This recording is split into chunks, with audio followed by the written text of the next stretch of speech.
Good morning. Welcome back. My name is Joe. I'm the trainer here at Second Chance Animal Shelter. This is Cheryl, and I'm the director over at Second Chance Animal Shelter, and I'm also an animal control officer. So what we thought we would do today is spend a little time talking about something that, particularly as a trainer, as shelter people, we are very interested in, and that's dog bites. How do they happen? Why do they happen? And what can we do to keep ourselves safe from dog bites? One of the things that we work at the shelter with new volunteers is going through training programs to teach some of our volunteers how to keep safe. That's very important to us. It's also very important for the animals as well. Yeah, there's 4.7 million dog bites in America every year, Yep. and the majority of them are kids. And we need to find out the reasons why these things happen in order to prevent them. Yep. One of the things that that as a trainer I try and do with folks that I'm working with is understand why the dog behaves the way it does. We have to understand that the human world and the dog world are two separate social functions. What goes on in the social structure of dogs is way different than what goes on in our world. So when we try to apply our human logic to why dogs are behaving the way they do, it usually doesn't work. Most bites that happened statistically are by dogs that are owned and in the home, or by a friend's dog who either the family is visiting or is visiting them. Again, from the training standpoint, one of the things that we try and do is educate owners and non-dog owners, because they're most likely to walk up to a dog and as non-dog owners probably be the ones that are going to get bit.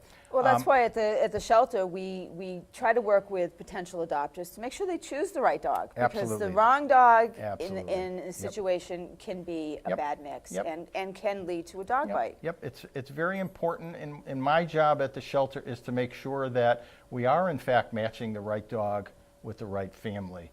Proper training and education of the family. Dogs usually know what to do. It's usually the owners that we need to work with.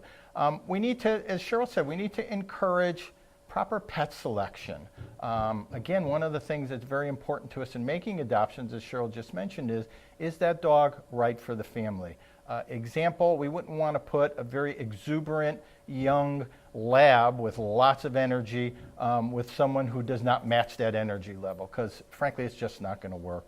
And we also need to educate our children on how they should approach a dog, what they should do to keep themselves safe. Let's remember that every dog has the potential to bite. If it has a physical issue, if it's hurt, if it has a mental issue, there are dogs that have some neurological issues that would cause them to be aggressive in certain situations. If a dog feels pain, if it's threatened, if it's protecting something, if it's protecting its owner, if it's protecting its food, or even a toy, the potential for a bite is there. And that's absolutely true. And what I tell people is if you have a swimming pool in your backyard and your child knows how to swim, you still wouldn't leave them alone at the swimming pool. The same is true for your dog. You should not, if you're over visiting somebody and you know this dog is a wonderful dog and everything, you still shouldn't leave your child unattended with the dog. You never know what's going to happen. It could be something as simple as the child decides to dress the dog up. Right. And putting the clothes or whatever causes some pain and the dog bites. That's the only way the dog can say to us as humans, hey, that hurt, or don't do that, is to bite. They can't speak to us like we speak to each other. Right. So the important thing in all that we're talking about is to make sure that we find a common language, a language that we can interpret as well as the dog interpreting. So the focus of our intention, at least at Second Chance Animal Shelter, is to do this kind of education. And again, not only with the adults, which is something that I do with adopters and other folks that come to us with behavioral issues, but more importantly to get into the schools so that we can educate the kids on how to approach dog, how to respect the dog. That's truly important. We have a program here at Second Chance that we call our Educational Outreach Program. Cheryl can tell you a little bit about that. One of the things, I've been doing animal control now for almost 20 years, and one of the things that I found is that children simply did not have education about how to behave around dogs. And they did things that we wouldn't think twice about doing, or I should say the children wouldn't think twice about doing, that the dog will interpret differently. One thing is hugging. Children tend to run up to a dog, give it a hug, pull on its ears and things, and children need to learn that this is not the right behavior. So we have our educational outreach. And Carol Kelly is the person who runs the majority of the outreach for that. She goes into all the schools, talks to the children with age-appropriate information, and it's really made a big difference. We've been doing this now for almost 10 years, and what we have seen is more and more children are starting to remember these things, and as they grow into adulthood, are passing that information on as well. And we're helping to prevent dog bites. Right. The other thing that we hope to do in conjunction with this is, and which is part of our mission statement, is we want to begin to educate our young people so that we can stop animal abuse. You know, I mentioned before that having respect for dogs as living creatures, breathing living creatures. We not only want to teach them safety around the dog, how to handle a dog, how to react to a dog's behavior, but we also want to teach them that they're very valuable in our society, and we want to make sure that we can impart that kind of knowledge to them. What I'd like to do is introduce Carol to you. Carol, as Cheryl said, Carol runs our educational outreach program, and Carol's going to have some words for us, and I think she's going to do some demonstrations for us. I'm Carol Kelly. I'm a volunteer in Second Chance Animal Shelter's Educational Outreach Program. We're here in North Brookfield at Second Chance Animal Shelter's Dog Park. And as Joe and Cheryl mentioned, about 4.5 million people every year are bitten by dogs. Most of them are children, and most of the children are between the ages of 5 and 10 years old. So when we go into schools, we like to educate the youngsters not just about the shelter and what we do at the shelter, but about how to be safe around dogs, and that's part of our bite prevention program. One of the things we talk about is how to approach a dog safely. There are many ways that children can approach a dog or have an opportunity to approach a dog. Owners are walking them down a street. We have stores in the area that allow dogs in the stores, so it's important that they know the rules of approaching a dog. Joe is here today with his dog Buddy, and I'm going to demonstrate how to approach a dog safely.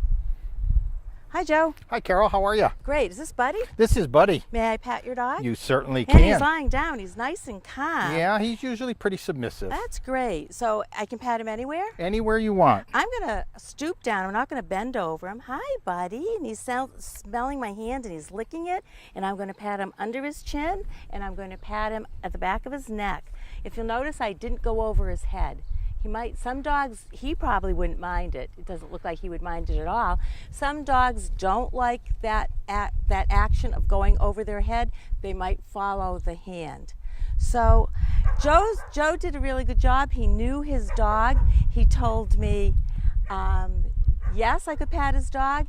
Now, if Buddy were having a bad day, maybe as he got older in age and he had some arthritis, or he wasn't feeling good, or he had just come back from the vet, Joe might say to someone, no, today's not a good day for you to pat my dog.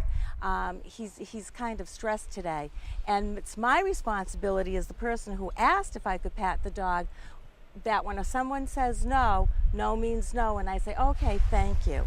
A lot of times, and it's especially adults, who kind of want to push the issue and say, oh, yeah, but he's going to like me. No, no means no. So that's one of the things that we do. And if you notice Buddy's really relaxed. He wags his tail. It's really calm. It's in a normal position. It's going back and forth. He's happy because he's looking at his other owner that's outside, and he's walking around a little bit. His face is relaxed, his eyes are soft, his mouth is open. So he's in a good day to pat Buddy.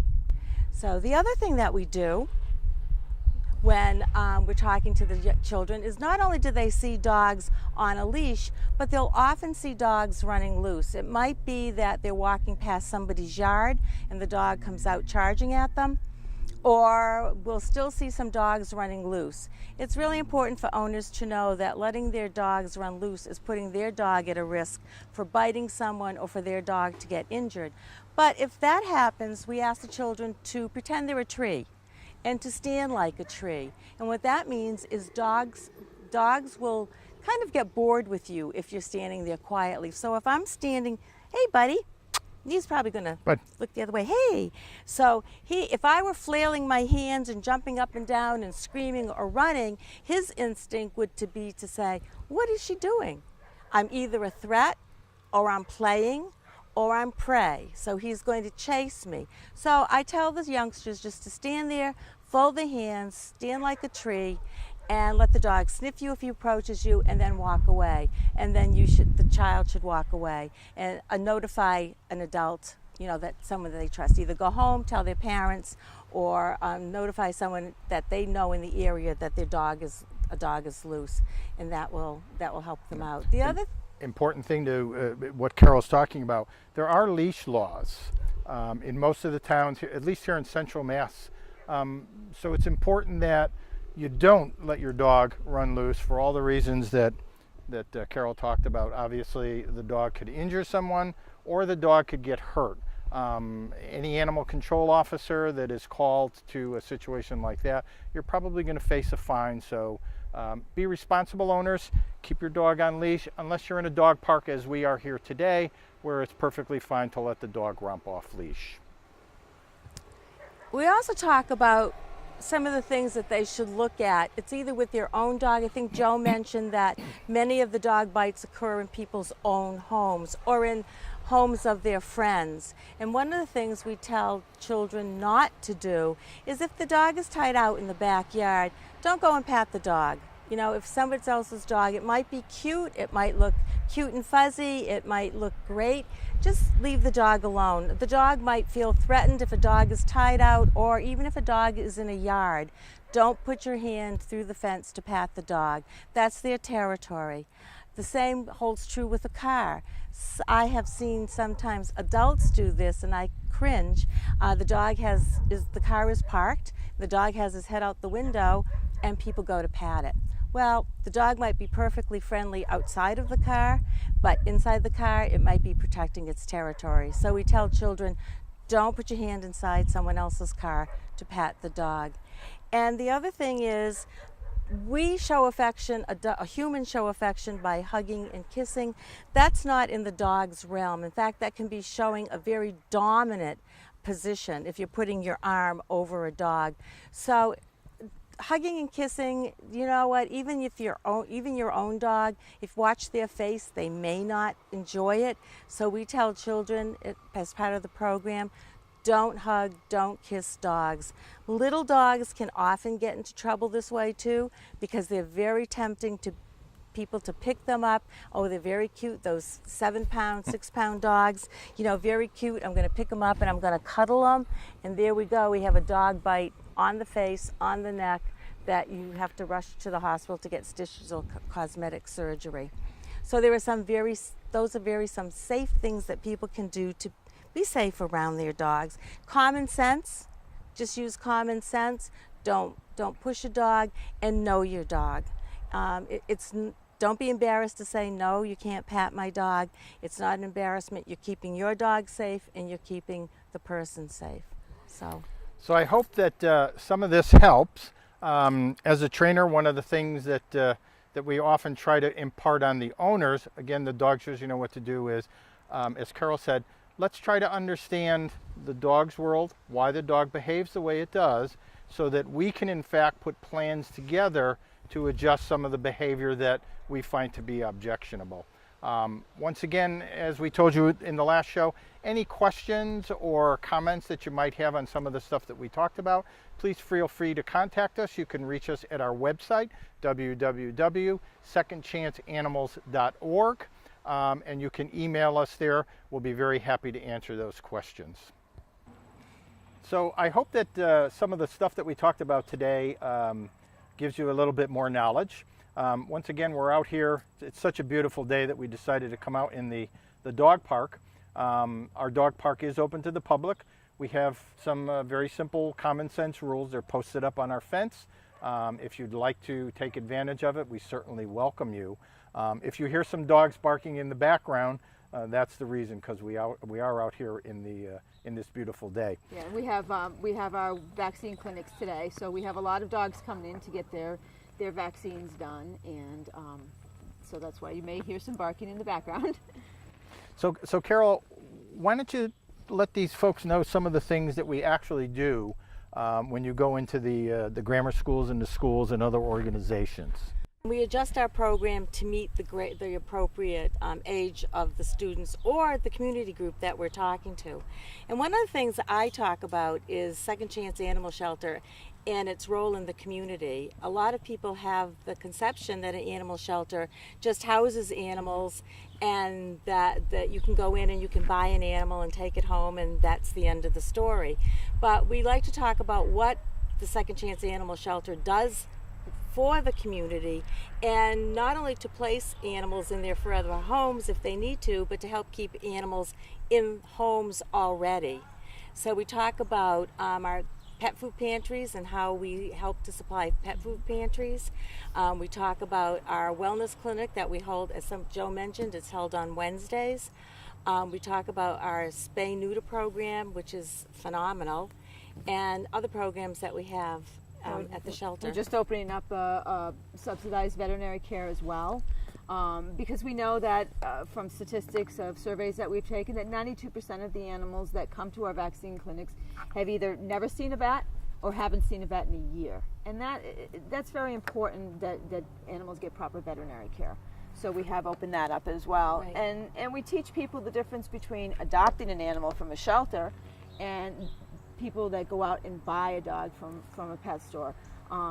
Big difference about where they come from and things like that. So we try to educate people on what our role is here for the animals. So we want to make sure that all of you folks out in our community are aware of all of the programs that we do have that are available to the community, so that we can help the animals, help the owners, and as Carol said, what our mission statement is to make sure that we can provide a safe environment for dogs without abuse, overpopulation. And if you have a school or a youth group that you want to have Carol come to, you just get in touch with us. Carol, you want to tell us what you do when you go to the school, like what goes on? Sure. When I go to the school, very often I have something with me. We have some books that go with our program that we donate to the school libraries. And again, it's age appropriate. One of the books that I really like a lot is called May I Pet Your Dog, which is very appropriate to our bite prevention program. But there are other programs. Are You Ready for Me, which is a picture book, and it's about, are you ready? Is your family ready for a dog? And the difference between adopting a dog and just going out to buying a dog at a pet store is you sort of squelch that impulse buy. You just can't walk in and plunk down a charge card to buy a dog. So we talk about that. There are things to think about before you want a dog. Puppies are very cute. They're wonderful to have. They're very easy to take care of from like 8 weeks to maybe 12 weeks, and then you start getting into they're growing up a little bit, and what they did at 8 weeks is not so cute at 5 months. So we talk a lot about that when I go into the schools. We talk about some of the behavior problems that they face, especially with adolescent dogs and larger dogs. And I get lots of stories when I go into the schools, but we talk about kind of steering them into the right direction on how to deal with that. From nipping puppies, you don't want them to become nipping adolescents. So we talk about that. So that's one of the things we talk about. Very often, the kids will draw pictures about, our visit, and they like to draw what they've learned about our visit. We talk about feral cats. There are some areas where feral cats are a problem, so we talk about our feral cat program. So when I go into school, we just talk about a lot of the things, and we have a set thing that we talk about, but a lot of what the questions are asked will determine the way the program goes too. And let's not forget about Harley. Our famous Harley. Yeah. Harley is my sort of rent-a-dog. I had a registered therapy dog, a German Shepherd, that unfortunately passed away from cancer about 2 years ago. And me going into the schools by myself, they all kind of look at me and say, okay, here's this adult, where's the dog, you know? And Harley is golden retriever owned by the adoption coordinator and Cheryl's daughter at Second Chance. And Harley is just a great dog, and he comes into the schools too. Although I have to say, Buddy has stepped up to the plate He and did. has done a Yes, he great has. job. He did a great job today. And Harley was a shelter dog that came to us, and he was let go because the owner abandoned him. Buddy was surrendered for behavioral reasons. Buddy was out of control. He does have an issue, as you can see. He follows shadows, and he was barking incessantly, and the owner didn't want to deal with it, didn't want to deal with training, so he ended up coming home with us. So as you can see, once we get to understand what the behavior is all about, why they're doing it, we can put together plans to help change that behavior to something that's more appropriate. That's kind of what we wanted to talk about today. I hope that you've gotten some good information out of this. And once again, you can reach us at our website, www.secondchanceanimals.com. .org. Any comments, of course, we would love to hear. And again, we hope that you join us for our next session. Thanks a lot for being here. I just wanted to say that Harley's not here today because Harley is off visiting a facility. He's at the Auburn Youth and Family Services in Auburn, Mass. with another one of our volunteers. So Harley's not here, so Buddy did step in. Thanks. We'll see you next time.